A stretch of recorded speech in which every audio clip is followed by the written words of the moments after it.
O capítulo 1049 de One Piece já começa frenético, exatamente de onde o anterior parou.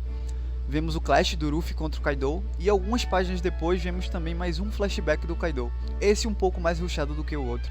A história de capa da Germa 66 continua, e nessa aqui vemos que finalmente o Yonji e o Niji foram libertados do livro que estavam presos lá em Whole Cake. Mas calma lá, vamos devagar. Bem-vindos ao primeiro vídeo aqui do canal, não se esqueçam de se inscrever, deixar o like e comentar, beleza? E é isso, vamos lá. Fala galera, e então, o capítulo começa com o clash do Luffy contra o Kaido, como eu falei anteriormente. E quando eu li o capítulo anterior, eu inclusive achei que esse daqui já começaria com a derrota do Kaido. Mas não, na primeira página ele ainda se demonstra meio incrédulo do que o Luffy está fazendo. Parabeniza o Luffy, né, por ele ter conseguido lutar tanto contra ele mesmo. Mas que ele ainda não acreditava na vitória do Luffy. Eu já achei que ele já ia começar derrotado, como eu falei. Já na página seguinte a gente vê que começa o flashback do Kaido, e a gente volta para quando ele tinha apenas 10 anos e o menino já era um monstro naquela época. A gente vê que ele é natural do reino da vodka, talvez seja por isso que ele inclusive beba tanto, não sei. Então, a gente vê que a opressão dos Tenryubito já era algo muito forte e intenso nesse reino já naquela época. A gente vê até também o Kaido se perguntando por que eles precisam passar por isso, né? Por que eles têm que ficar reféns, vamos dizer assim, dos Tenryubito. A gente vê um Randall lá mencionando sobre como o reino não consegue travar guerras, e para pagar os tributos aos Tenryubito eles precisam saquear e fazer coisas do gênero. E é um absurdo isso, né? Quer dizer que os caras precisam fazer coisas, digamos assim, erradas. Eu acho que não precisa nem de aspas nesse caso aqui, para pagar tributos a pessoas que são importantes para o governo mundial. Vocês percebem a ironia aí? Enfim, e eles precisavam fazer isso, não perderiam a liberdade deles, talvez até se tornando escravos. Se bem que na situação atual ali deles, eu acho que já dá pra dizer que eles eram escravos, né? Mas enfim. A gente vê também que o Kaido foi, digamos assim, vendido como troca pra marinha, que queria ele como um marinheiro. E acredito que aquele que apareceu no capítulo seja o rei ou alguém assim da família real, vamos dizer assim, do reino da vodka, que ofereceu o Kaido justamente para ganhar o poder de participar e ter um poder de voto, vamos dizer assim, na Reverie, né, ou Leverie, como estão escrevendo agora. E obviamente o Kaido não quer isso, né, mas ele até se pergunta por que ele tem que ser um cachorrinho do governo. Um salve aí pra Akainu. A gente vê na página seguinte também uma das primeiras recompensas do Kaido, ou a primeira, provavelmente, não sabe. 70 milhões de berries, é até mais que o dobro da primeira recompensa do Luffy. Não que isso diga muita coisa, né, mas enfim. E nessa página aqui tem um quadro muito importante, vou colocar aí na tela pra vocês, onde é mencionado por um dos caras da marinha, um dos randoms lá, que o Kaido se deixava ser preso quando estava com fome, só para conseguir comida. Isso quebra um pouco aquele estereótipo que estava todo mundo pensando sobre o Kaido, de que apesar dele ser muito forte, ele já tinha tido várias derrotas, já tinha sido inclusive preso pela marinha, o que fazia muita gente acreditar, inclusive eu, que uma dessas derrotas tinha sido para agente da marinha, tipo almirantes ou algo assim. Mas essa fala aqui do random na marinha acaba revertendo toda a situação, né? Pelo menos existe agora a possibilidade de que as derrotas do Kaido tenham sido só para piratas. Nessa mesma página a gente vê o Kaido na ilha Hashinosu, acho que é assim que se fala, que é a ilha que atualmente o Barba Negra está ocupando. E a gente vê ele 44 anos atrás, o Kaido sendo convocado pelo Barba Branca para participar do grupo dos Rocks. E ele acaba aceitando, inclusive. Eu achei até que teria um pouco de treta ali, de conflito, mas aparentemente não. Detalhe, o Barba Branca ainda solta que o Rocks que tá interessado nele, não foi... Tudo bem, é o capitão, então já se espera que pra alguém entrar, o capitão esteja interessado.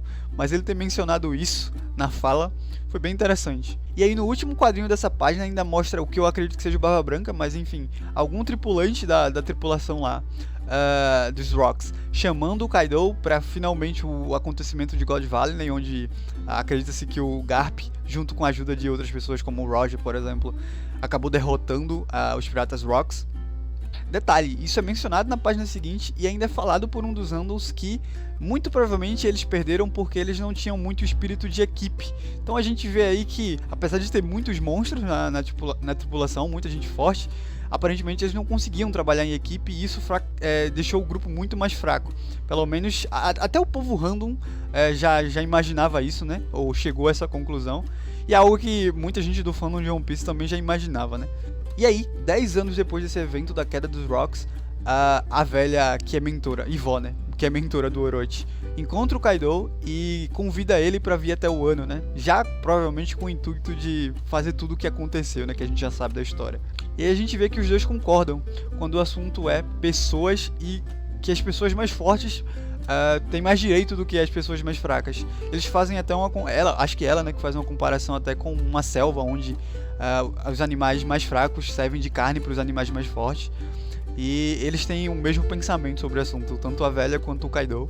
E na página 6 a gente vê a conversa do Kaido com o King, onde eles mencionam o Yamato e como ele descobriu quem era Joy Boy, que foi através do Oden, né? Que o Oden queria abrir as fronteiras de Wano para receber o Joy Boy. A gente vê, inclusive, pausa pra falar sobre como o King é bonito quando jovem, né? Na verdade, ele ainda continua muito bonito, mas enfim. E aí, o flashback para por um momento e aí a gente vê o carinha lá da CP0 voando usando o Geppo. E ao mesmo tempo a gente vê o Yamato incentivando o Momonosuke, né? Que tá tentando criar as próprias nuvens pra segurar Onigashima. Nesse momento, o capítulo dá uma geral, mostrando a galera mais principal ali, o que tá acontecendo com eles, a situação deles, e também como eles estão lidando, né, com a água que o Raizo soltou lá junto com o Jinbei, a água que ele trouxe, que o Raizo trouxe de Zou, né? A gente vê também na página 9 o Sanji protegendo a Osome, da água inclusive. Nessa mesma página a gente acaba vendo também o que aconteceu lá entre o Orochi, o Denjiro e a Hiyori. A gente sabia que o Denjiro já tinha derrotado ele, o Orochi, mas eu não sei, ainda não, eu tenho fé de que essa tenha sido a última vez que ele tenha caído, mas eu não tenho certeza. Mas espero que sim, né? Afinal, no final do capítulo a gente vê o Kaido aparentemente caindo também. É outra queda que eu não sei se é definitiva ou não, mas eu acredito que seja. Mas enfim, já tô pulando algumas páginas. A gente vê que a conversa que tem, que é inclusive bem emblemática entre o Denjiro e a Hiyori, onde ele fala pra ela que ela aguentou muito bem tudo o que aconteceu com ela em todos esses anos. E realmente, né? A moça passou 20 anos longe da família, da única família que ela tinha, né? Que no caso era o irmão, sem saber se o irmão tava bem ou não, tendo que fingir que gostava de pessoas que ela odiava. É uma situação bem complicada.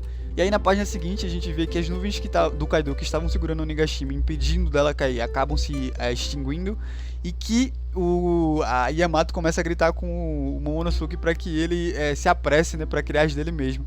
E aí no final dessa página a gente vê o Kaido questionando o Ruffy sobre que tipo de mundo ele gostaria de criar e se ele pode mudar o mundo, sabe? Se ele tem força para isso. Na página seguinte a gente vê o Momonosuke finalmente conseguindo criar as nuvens dele e parando a ilha de cair. E ao mesmo tempo a gente vê o Ruffy respondendo o Kaido dizendo que quer sim mudar o mundo e que vai mudar o mundo. E que o mundo que ele quer criar é um mundo onde os amigos dele não passem fome. A gente vê aí que o Ruffy, apesar de ser o protagonista da série, ele não tem um pensamento muito de herói. Isso já ficou bem claro, né? Tem até aquela frase meme pra caramba sobre ele falar sobre não querer ser um herói, porque o herói normalmente divide a comida com as outras pessoas, né? E ele não quer dividir a carne. É uma parada assim que ele fala. Nessa página aqui, esse pensamento dele é relembrado quando ele fala que ele quer que um mundo onde os amigos dele não passem fome, ou seja, ele tá pensando nos amigos dele. Mas enfim. E aí ele acerta um socão no Kaido, e que soco lindo.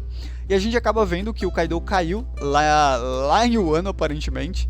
E ele ainda solta, né? O Ruffy solta esse é o tipo de mundo que eu quero criar, enquanto soca o Kaido.